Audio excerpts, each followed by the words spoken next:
అబ్దుల్లాపూర్ మెట్లో ఉన్నటువంటి సో వెంచర్కి వచ్చేసాం. మీకు వెనకాల కనపడుతుంది కదా, ఇదే శ్రీమాత ఇన్ఫ్రా డెవలపర్స్ వారి వెంచర్ అనమాట. ఇదే ఈస్టర్న్ మేడోస్ అనమాట. సో మనం చూడొచ్చు అబ్దుల్లాపూర్ మెట్కి సంబంధించిన ఇండ్లు. సో ఇండ్లకు ఆనుకునే ఉందన్నమాట. 40 feet and 30 feet internal BT roads అన్ని కంప్లీట్ అయిపోయినాయి చూస్తే మాత్రం.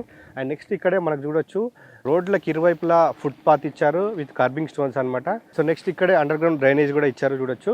ఈ వెంచర్ రానుకొని ఆల్రెడీ ఇగో ఇండ్లు ఉంటున్నారు పీపుల్ చూడొచ్చు. మొత్తం రెసిడెన్షియల్ ఏరియా చూడొచ్చు. సో చూస్తుంటే మాత్రం వెంచర్ లోపల మొత్తం 100% డెవలప్మెంట్స్ కంప్లీట్ చేశారు కాబట్టి ఫైనల్ ఎల్పీ వచ్చిందని చెప్పొచ్చు. సో ఇక ఫైనల్ ఎల్పీ వచ్చిందంటే ఎవరైనా ప్లాట్ కొన్నారనుకోండి, సో రేపే కన్స్ట్రక్షన్ స్టార్ట్ చేసుకోవచ్చు. సో ఇక్కడ మనం చూడొచ్చు ఈ వెంచర్లోనే ఒక కస్టమర్ ఇల్లు కొన్నాడు, విల్లా కన్స్ట్రక్షన్ చేస్తున్నాడు పెద్ద సైజులో. అండ్ చూడొచ్చు మనకు సో నిజంగానే సో చూస్తే మాత్రం రెసిడెన్షియల్ ఏరియా కాబట్టి వెంచర్ స్టార్టింగ్లోనే ఇక్కడ ఇల్లు కన్స్ట్రక్షన్ అయిందంటే మంచి రెసిడెన్షియల్ ఏరియా అని చెప్పొచ్చు. మెయిన్ ఏంటంటే ఇందులో బ్యాంక్ లోన్ అవైలబుల్ ఉంది. బ్యాంక్ లోన్ కూడా 80% వరకు వస్తుందని చెప్తున్నారు. కన్స్ట్రక్షన్ చేసుకునే వాళ్ళకి 80% బ్యాంక్ లోన్ ఇస్తామని చెప్తున్నారు. సో ఈ వెంచర్కి ప్రధాన హైలైట్ ఏంటంటే ఇండ్ల మధ్యలో ఉంది, మంచి రెసిడెన్షియల్ కాలనీస్ మధ్యలో ఉన్న వెంచర్ కాబట్టి ఇంకా ఆలోచించాల్సిన అవసరం లేదు. సో మెయిన్ ఏంటంటే ఇది 100% వాస్తు, క్లియర్ టైటిల్, స్పాట్ రిజిస్ట్రేషన్ అనమాట. సో అండ్ ఇందులో ప్లాట్ సైజ్ వచ్చేసి మినిమం 150 స్క్వేర్ యార్డ్స్ నుంచి అవైలబుల్ ఉన్నాయి, అప్ టు 600 వరకు అనమాట.